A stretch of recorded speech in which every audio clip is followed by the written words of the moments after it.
जयंत चौधरी को लेकर उत्तर प्रदेश में इतनी सियासी हलचल क्यों है? आखिर वो कौन सी वजह है जिसके चलते ये चर्चा हो रही है कि जयंत चौधरी अपना पाला बदल सकते हैं, वो इंडिया गठबंधन से एनडीए की ओर आ सकते हैं। फिलहाल इसमें कितनी सच्चाई है, हम आज इसे समझने की कोशिश करेंगे। ये भी जानिए कि क्या घोसी सीट से ओम प्रकाश राजभर के बेटे अरविंद राजभर चुनाव लड़ सकते हैं। ग्राउंड जीरो पर क्या है इसकी चर्चा, ये भी बताएंगे। और साथ साथ मुकेश सहनी जो कि बिहार में निषादों और मल्लाहों के नेता हैं, आखिर रथ लेकर उत्तर प्रदेश में क्या कर रहे हैं, ये तमाम खबरें आज का यूपी में। नमस्कार, मैं हूं कुमार अभिषेक, आप देख रहे हैं यूपी तक। हम हाजिर अपना न्यूज शो आज का यूपी लेकर। उत्तर प्रदेश में इस वक्त विधानसभा का मॉनसून सत्र चल रहा है और मॉनसून सत्र के दौरान ही उत्तर प्रदेश के सियासी हलकों में इस चर्चा ने जोर पकड़ लिया है कि जयंत चौधरी जल्द ही एनडीए में शामिल हो जाएंगे। वो इंडिया गठबंधन का साथ छोड़ देंगे और एनडीए के साथ आ जाएंगे। हालांकि इस बात की कोई पुष्टि अभी कहीं से नहीं है, उल्टे इस बात का खंडन पार्टी की तरफ से किया जा रहा है। पार्टी प्रवक्ताओं ने साफ कहा है कि जयंत चौधरी कहीं नहीं जा रहे और जयंत चौधरी पहले तो मुंबई के इंडिया गठबंधन के बैठक में जा रहे हैं, लेकिन चर्चाएं अब ये निकल पड़ी हैं कि केंद्रीय मंत्रिमंडल, उत्तर प्रदेश में योगी मंत्रिमंडल, इन तमाम जगहों पर विस्तार रुके हैं और अंदर खाने ये बातें चल रही हैं कि जयंत चौधरी के साथ आखिर डील क्या तय होती है। दिल्ली में मंत्रिमंडल की क्या डील होती है, योगी मंत्रिमंडल में क्या डील होती है, ये तमाम बातें चर्चा में रही और आज दिन भर विधानसभा की गलियारों में इसकी खूब चर्चा हुई। तो इसके पीछे की वजह क्या है? दरअसल 2 दिन पहले जब दिल्ली सर्विसेज बिल पर वोटिंग की बारी आई तो वहां से जयंत नदारद रहे, उन्होंने वोट नहीं डाला। उस दिन ये सबसे तेज चर्चा उड़ी और ये कहा गया कि जयंत ने एक तरीके से वोट नहीं डालकर इंडिया गठबंधन को अपना संदेश दे दिया है। हालांकि उनके तरफ से आया कि उनकी पत्नी बीमार थी इसलिए वो नहीं आए और उनके एक वोट से कोई बहुत फर्क नहीं पड़ता। लेकिन जयंत चौधरी ने इस वोट नहीं डालने के बाद अभी तक अपनी कोई प्रतिक्रिया खुद से नहीं दी है, पार्टी की तरफ से आई। दूसरी बात, मुख्यमंत्री योगी आदित्यनाथ के साथ सभी आरएलडी के विधायकों की एक तस्वीर बीती शाम सामने आई, जब इन तमाम विधायकों ने मुख्यमंत्री योगी आदित्यनाथ से विधानसभा में उनके चैम्बर में मुलाकात की और उन्होंने जो आधिकारिक तौर पर बताया वो ये कि पश्चिमी उत्तर प्रदेश के गन्ना किसानों की समस्याओं को लेकर मिले थे। उस इलाके में आए हुए बाढ़ से जो किसानों को नुकसान हुआ है उसकी वजह से मिले हैं, गन्ना किसानों के बकाये को लेकर के मिले। लेकिन टाइमिंग बड़ी ज़बरदस्त है। टाइमिंग में इसलिए कह रहा हूँ क्योंकि एक तरफ केजरीवाल के इस जिद के बाद जब कांग्रेस उनके साथ खड़ी होकर वोट डालती है, जब मनमोहन सिंह व्हील चेयर पर आकर वोट डालते हैं, जब शिबू सोरेन किसी तरीके से लाए जाते हैं और वोट डालते हैं, ऐसे में दिल्ली में रहते हुए जयंत चौधरी वोट नहीं डालते और वोट नहीं डालते तो निश्चित तौर पर संशय पैदा होता है। दूसरी तरफ अगले ही दिन उनके विधायक मुख्यमंत्री योगी आदित्यनाथ से मुलाकात करते हैं, बेशक किसानों की समस्याओं को लेकर ही, लेकिन ये दोनों टाइमिंग ऐसी है जिसने उत्तर प्रदेश में इस बात को हवा दे दी है कि क्या जयंत चौधरी पाला बदल सकते हैं। अभी तक आधिकारिक तौर पर कुछ नहीं है, लेकिन अगर आप इनके विधायकों से, इनके नेताओं से बात करें तो ये समझ में आता है कि कहीं ना कहीं पार्टी के भीतर एक धारा, पार्टी के भीतर कम से कम विधायकों के का एक वर्ग ये चाहता है कि सरकार में चला जाए। उन्हें लगता है कि हो सकता है 2024 में मोदी की सत्ता दोबारा वापस आए और लंबे वक्त तक बाहर रहकर पॉलिटिक्स करने से अच्छा है कि दिल्ली और उत्तर प्रदेश दोनों जगहों पर पॉलिटिक्स की जाए, दोनों जगहों पर सरकार में शामिल हुआ जाए और साथ साथ जो किसानों के मुद्दे हैं उसे सीधा हल किया जाए। ये एक बात हुई। दूसरी बात, अभी जो आरएलडी है उसके निशान को इस बार जबरदस्त खतरा है, यानी कि उनका जो नल का निशान है इस बार अगर चुनाव आयोग चाहेगा तब वो नल का उन्हें निशान के तौर पर मिलेगा। कोई जरूरी नहीं है कि उन्हें उनका चुनाव चिन्ह मिल ही जाए। ऐसे में अपने चिन्ह को लेकर के भी एक बड़ा सवाल मौजूद है।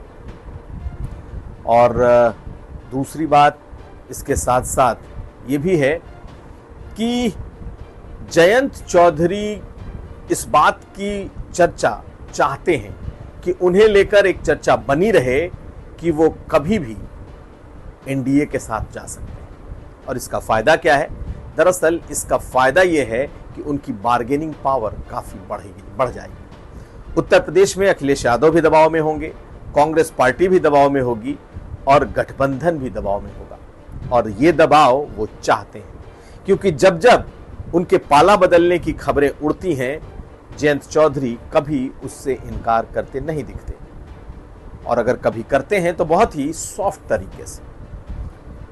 पटना नहीं गए, बेंगलुरु आए, वोटिंग नहीं किया, अब कहा जा रहा है कि वो मुंबई जाएंगे।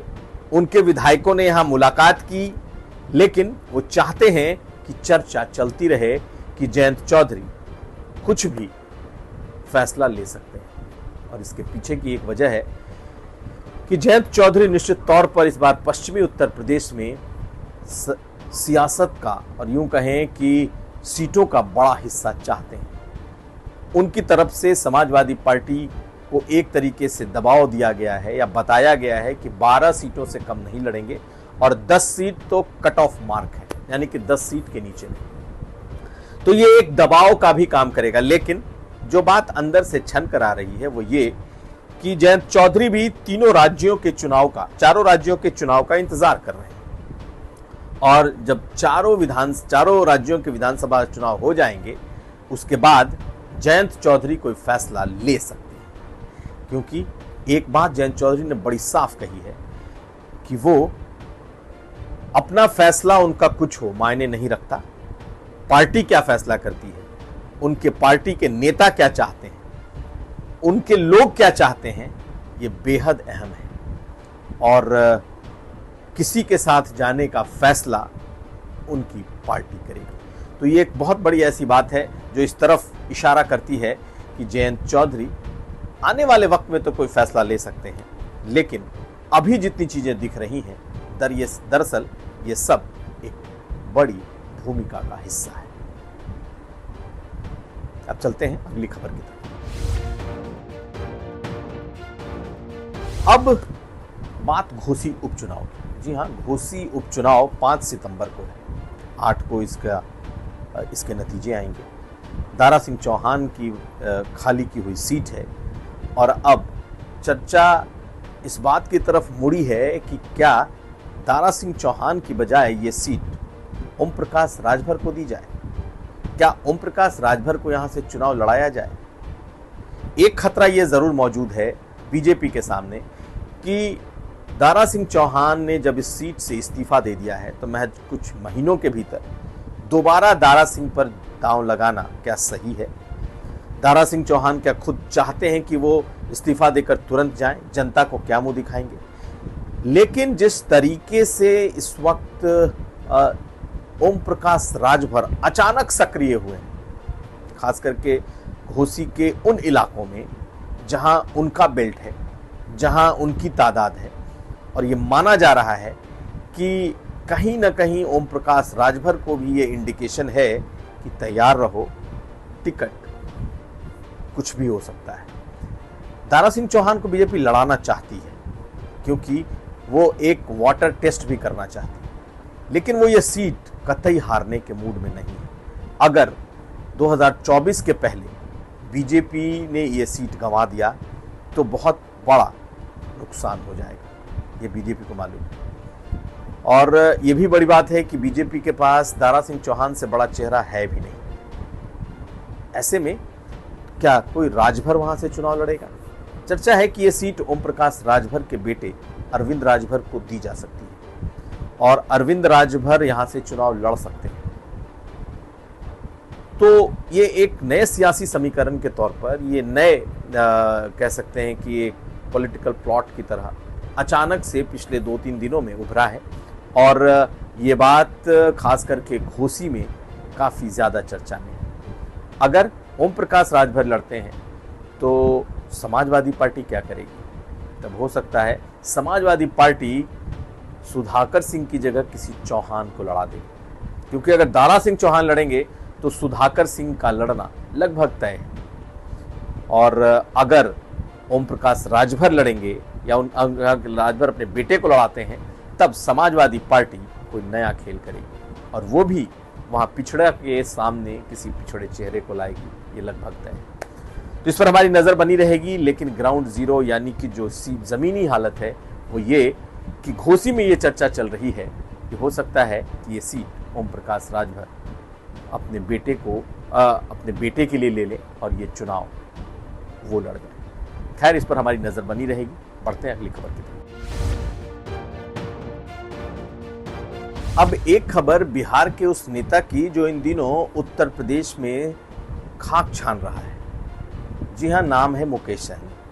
मुकेश सहनी विधानसभा चुनाव के वक्त भी उत्तर प्रदेश में बेहद सक्रिय थे, लेकिन विधानसभा चुनाव के बाद से उन्होंने एक तरीके से अपने को बिहार तक सीमित कर लिया था। लेकिन जैसे ही एक बार फिर उनके एनडीए में शामिल होने की चर्चा चल पड़ी, जैसे ही ये बात निकली कि वो दोबारा एनडीए का रुख कर सकते हैं, हालांकि अभी तक एनडीए में शामिल नहीं हुए हैं, उन्होंने अपनी जो मल्लाह पॉलिटिक्स है, सन ऑफ मल्लाह से वो के नाम से वो खुद को संबोधित करते हैं, उन्होंने अपनी उस राजनीति को उत्तर प्रदेश में एक बार फिर पुनर्जीवित किया है। और इसके पीछे की वजह भी बड़ी है। दरअसल मुकेश सहनी पूरे हिंदी बेल्ट में, खास करके बिहार तो उनका बेस है, लेकिन उत्तर प्रदेश, झारखंड, ऐसे जगहों पर अपनी पार्टी की स्थिति मजबूत करना चाहते हैं। सिर्फ पार्टी की स्थिति ही मजबूत नहीं करना चाहते, दरअसल वो बीजेपी से बारगेन भी करना चाहते हैं। हालांकि उत्तर प्रदेश में बीजेपी के पास संजय निषाद जैसा साझीदार है और संजय निषाद को बीजेपी ने बहुत कुछ दिया है। ये इन चीज़ों को देखते हुए, भांपते हुए मुकेश सहनी को भी लगता है कि बीजेपी पर अगर दबाव बनेगा और बीजेपी को लगेगा कि हाँ, उनकी भी फैन फॉलोइंग है, उनके साथ भी लोग हैं, तो बीजेपी उन्हें भी थोड़ा बहुत दे सकती है। और यही वजह है कि वो इन दिनों अपनी संकल्प यात्रा लेकर, मल्लाह आरक्षण बचाओ संकल्प यात्रा लेकर वो इन दिनों उत्तर प्रदेश के सड़कों पर है। आज वो सुल्तानगंज में थे और उनकी सभाओं में भीड़ हो रही है। बाकायदा वो रथ लेकर निकले हैं और ये रथ उत्तर प्रदेश, बिहार, झारखंड ऐसे राज्यों में इसे घूमना है। लगातार वो उन इलाकों में जा रहे हैं जहां पर मल्लाह, निषाद ये बिरादरियां हैं और उत्तर प्रदेश में आकर संजय निषाद को एक तरीके से वो चैलेंज भी कर रहे हैं। बीजेपी बड़ी साफ है, उसका मानना है कि उत्तर प्रदेश में उसके साथ संजय निषाद साझेदार हैं। अगर मुकेश सहनी को इस गठबंधन में आना है तो उन्हें बिहार में साझेदार बनना पड़ेगा। लेकिन मुकेश सहनी कह सकते हैं कि बार्गेनर के तौर पर बड़े जाने जाते हैं। वो उत्तर प्रदेश, बिहार और झारखंड तीनों जगह अपना हिस्सा चाहते हैं। क्या मिलेगा, क्या वो एनडीए में आएंगे, ये तमाम बातें तो अभी भविष्य के गर्भ में हैं, लेकिन वो अपनी ताकत का एहसास बीजेपी को कराना चाहते हैं। और यही वजह है कि उनकी रथ यात्रा इन दिनों उत्तर प्रदेश में घूम रही है। आप इस रथ यात्रा की तस्वीरों को देखिए, वीडियो को देखिए और आपको लगेगा कि उत्तर प्रदेश में कोई ये नेता है जो कि उत्तर प्रदेश का है और उत्तर प्रदेश में उसकी बहुत बड़ी फॉलोइंग है। लेकिन मुकेश सहनी का अपना एक प्रचार तंत्र है और उस प्रचार तंत्र के जरिए वो एक बड़ी बड़ी सभाएं करते हैं।